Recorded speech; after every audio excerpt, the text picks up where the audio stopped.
इधर हरीश जी गुजराती और इधर हरी जी सर, तो मैं बीच में सुरक्षित हूँ। हरी, ईश और हमारे अनूप जी, और बहुत शानदार संचालन कर रहे हैं उमराव सिंह जी सर, और यहाँ नींव के पत्थर के रूप में काम कर रहे शांतिलाल जी, और विद्यालय और महाविद्यालय के स्टाफ और प्यारे बच्चों। ये नया महाविद्यालय है और पहले ही साल, जैसा हमारे साथियों ने कहा, कि इतना अच्छा एक सिस्टमेटिक प्रोग्राम होना अपना आप में बहुत बड़ी बात है। मैंने बहुत पहले राजकीय महाविद्यालय सोजत को स्थापित किया था, पहली बार वहां लगाया, तो 2-3 साल तक हम वहां पर कई दिक्कतों का सामना करते रहे। इसी प्रकार से राजकीय कन्या महाविद्यालय ब्यावर, उससे भी हम जूझ रहे हैं। और अब बड़ा खेड़ा, यहाँ के स्थानीय लोगों के द्वारा जो सहयोग मिला, खासकर सरपंच साहब का और विद्यालय स्टाफ का, प्रधान साहब गणपत सिंह जी का, उसके कारण से आज ये स्थिति हम देख रहे हैं कि यहाँ पर बहुत ही अच्छा कार्यक्रम हो रहा है। इतने इंटीरियर क्षेत्र में एक महाविद्यालय होना कई लोगों को अचरज है कि बालिया क्षेत्र में, वो भी बड़ा खेड़ा में एक कॉलेज है, लेकिन आज आप लोगों ने उस अचरज को सच में साबित कर दिया। और 1-2 सालों के अंदर देखेंगे कि यहाँ पर ये जो बच्चियाँ हैं वो इस महाविद्यालय का नाम आगे जाकर के जरूर रोशन करेंगे। मैं नहीं समझता कि यहाँ के 70 बच्चों में से यदि यहाँ कॉलेज नहीं खुलता तो 10-12 भी रेगुलर पढ़ पाते, क्योंकि यहाँ से या तो पीन जाए या पाली या इधर फिर ठेठ ब्यावर तो जाकर के पढ़ना बहुत मुश्किल होता है, लेकिन आपको आपके घर पे महाविद्यालय मिल गया, ये बहुत बड़ी बात है। इस संबंध में हमारे साथियों ने बहुत कुछ कह दिया है। विद्यार्थियों, आज का सांस्कृतिक कार्यक्रम बहुत ही उत्साहवर्धक और सराहनीय इस रूप में कि केवल राजस्थानी गीत आप लोगों ने प्रस्तुत किए, ये बहुत बड़ी बात है, क्योंकि आज के सांस्कृतिक प्रदूषण के इस माहौल में राजस्थानी को, मारवाड़ी को या राजस्थानी कल्चर को याद करना लोग भूल गए हैं। बहुत सारे बच्चों ने तो ऐसे आज गाने पहली बार सुने होंगे, जैसे भी राजस्थानी गाने होते हैं सब धूम धड़ाके में ही रहते हैं, लेकिन आप लोगों ने उदाहरण प्रस्तुत किया और धीरे धीरे ये जो छोटे बच्चे हैं ये भी राजस्थानी कल्चर में रमेंगे, ऐसी मुझे उम्मीद है।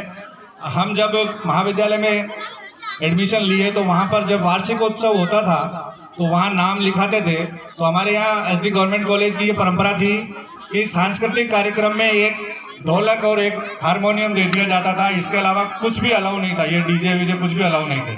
अब आप अपनी जो मौलिक प्रतिभा है उस हारमोनियम और ढोलक के माध्यम से प्रस्तुत करें बस, बाकी कोई भी अलाउ नहीं होता था।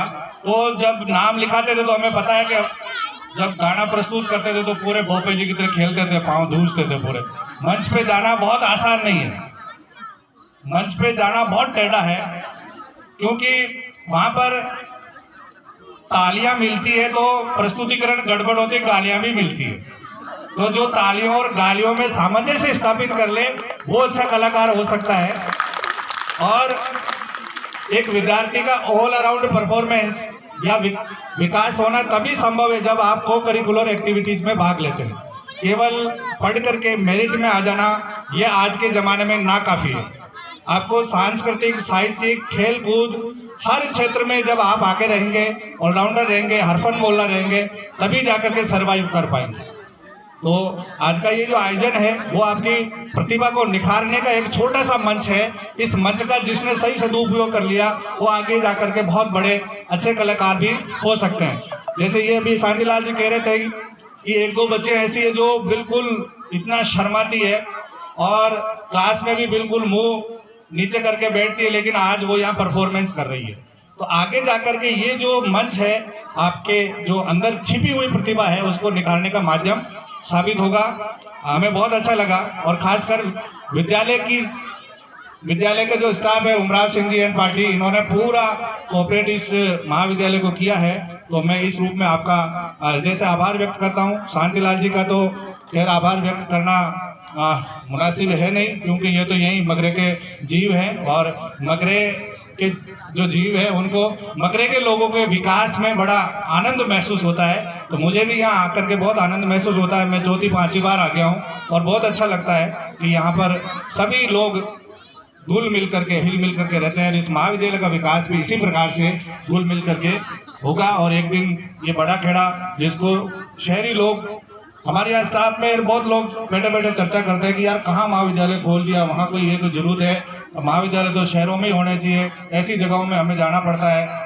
लेकिन आप लोग उसको झूठा साबित करेंगे। ये महाविद्यालय आगे बहुत उत्तरोत्तर विकास करेगा और राजस्थान में नाम करेगा।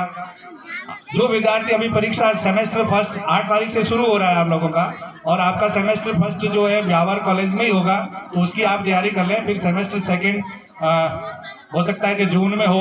तो सेमेस्टर फर्स्ट के लिए मैं आपको शुभकामनाएं देता हूं। इसी प्रकार की कोई दिक्कत हो तो आप हमसे संपर्क करें, क्योंकि विद्या संबल के जो स्टाफ था उसको राज्य सरकार ने हटा दिया है। तो ब्यावर कॉलेज में हर विषय के विशेषज्ञ हैं। किसी भी प्रकार की कोई दिक्कत हो आप शांतिलाल जी के माध्यम से और माध्यम से हम लोगों से संपर्क करें, ताकि आपकी जो भी परेशानियां हैं उसको हम दूर कर सकें। शांतिलाल जी हमेशा हमारे टच में रहते हैं। आपकी जो भी समस्याएं आती है वो वहाँ आकर के कहते हैं और हम तुरंत उनका समाधान भी करते हैं। तो इस रूप में जो बड़ा महाविद्यालय है एसटी गवर्नमेंट कॉलेज, उसके पास संसाधनों की कोई कमी नहीं है। वहाँ से संसाधन यहाँ पर आएंगे और आपकी समस्याओं का निदान होगा, ऐसे ही मैं उम्मीद करता हूँ। और एक बार मैं सभी का, आयोजकों का खासकर शांतिलाल जी और हमारे गार्ड बंधु सरपंच साहब, मोहन सिंह जी, उमराव सिंह जी, सभी का धन्यवाद ज्ञापित करते हुए अपनी बात समाप्त करता हूं और विद्यार्थियों को आगामी सेमेस्टर के लिए बहुत बहुत शुभकामनाएं देता हूं। जय हिंद।